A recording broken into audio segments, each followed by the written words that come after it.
Hello दोस्तों, स्वागत है आपका केडीबी इंडिया पर।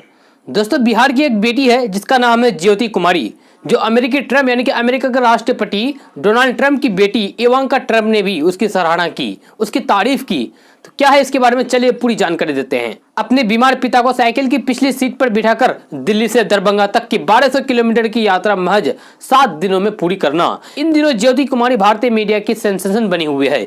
उनकी इस भूतपूर्व उपलब्धि के बारे में जानकर मीडिया साइकिल फेडरेशन ने भी उसे ट्रायल के लिए बुलाया है। यही तक ही नहीं, अमेरिकी राष्ट्रपति डोनाल्ड ट्रम्प की बेटी इवांका ट्रम्प उसकी उपलब्धियों से इतनी चमत्कृत है कि उन्होंने उसकी तारीफ करते हुए ट्वीट किया है। उस ट्वीट के बाद भारत के कई बड़े पत्रकार और महत्वपूर्ण लोग उस ट्वीट को रीट्वीट कर रहे हैं और कह रहे हैं कि हमें इस 13 साल की गरीब बेटी पर गर्व करना चाहिए। कुल मिलाकर कहें तो उसे दूसरा दशरथ मांझी बनाने का अभियान चल रहा है।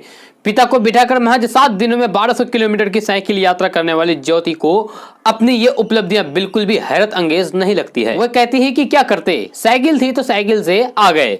उसकी इस सरल और सहज अदा पर इंडियन एलिट क्लास बुरी तरीके से फिदा हो गया है। इस हैरत अंगेज कारनामे के जिक्र के पीछे वे तमाम सवाल गुम हो जाते हैं जो पिछले 2 महीने से चाहे अनचाहे इस देश की सत्ता और एलिट वर्ग के सिर पर सवार थे कि आखिर क्यों इस लॉकडाउन में लाखों को पैदल, साइकिल पर, ट्रकों पर, रिक्शे, ठेले पर, ऑटो पर क्यों ढेर हजार किलोमीटर की दूरी मुसीबत भरी यात्रा करनी पड़ती है। ठीक उसी तरीके से जैसे दशरथ मांझी के पहाड़ तोड़कर रास्ता बनाने के बाद जो उनकी उपलब्धियों का गान शुरू हुआ, उसमें यह सवाल छिप गया कि आखिर उस इलाकों में सड़कें क्यों नहीं बन पा रही थी। अब हर तरफ बिहार की ज्योति कुमारी का यशोगान है।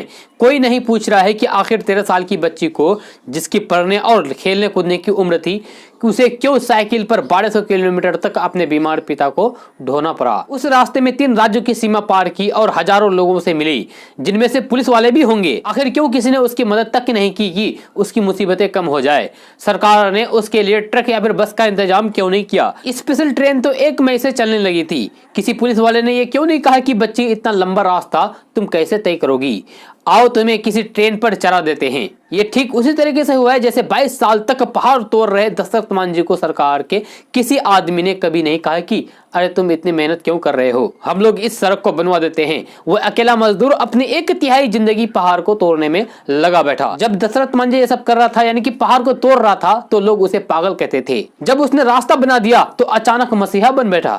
वो मसीहा बनना नहीं चाहता था, वो तो अपने गाँव के लिए सिर्फ एक रास्ता चाहता था। हमारी व्यवस्थाएं गाँव को रास्ता देना नहीं जानती है। हाँ, खुद रास्ता बनाने वालों को मसीहा बना देने और मसलों के डाइवर्ट करने का हुनर बखूबी जानते हैं ये नेता लोग। अब सिर्फ सवाल ज्योति कुमारी का नहीं है, यहाँ सवाल सिर्फ ज्योति कुमारी का नहीं है, बल्कि उन हजारों लोगों का है जिन्होंने पैदल और साइकिल से पिछले 2 महीनों में ये रास्ता तय किया है।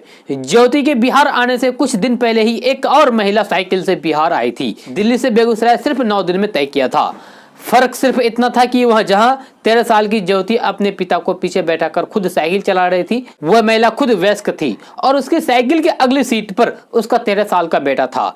इसी तरीके से एक गर्भवती महिला पैदल रास्ते में अपने बच्चों को जन्म देने के बाद फिर पैदल चल पड़ी। एक व्यक्ति जिसके पाँव में बैंडेज था, वह भी पैदल चलने वालों के साथ था। दसियों लोग अपनी माँ, अपने पिता और अपने बच्चे, अपनी पत्नी को कंधे पर, पीठ पर उठाए पैदल चल रहे थे और अभी भी चल रहे हैं। न है मैराथन धावक और न ही कोई सपना एथलीट बनने का कार्य जो अपने मैराथन धावक नहीं है। न इन मजदूरों का कोई सपना है एथलीट बनने का, न ही इनमें से कोई एथलीट सोसाइटी के आमंत्रण के इंतजार में है। ये सब के सब मजदूर हैं जो बस अपने घर जाना चाहते हैं, यानी कि अपने घर पहुंचना चाहते हैं। ये सब मजदूर जहां थे, उनके लिए परिस्थितियां काफी विषम हो गई थी। तभी उन्होंने तय किया कि तमाम मुसीबतों को सहते हुए असंभव सी लगने वाली यात्रा को पूरा कर लेंगे।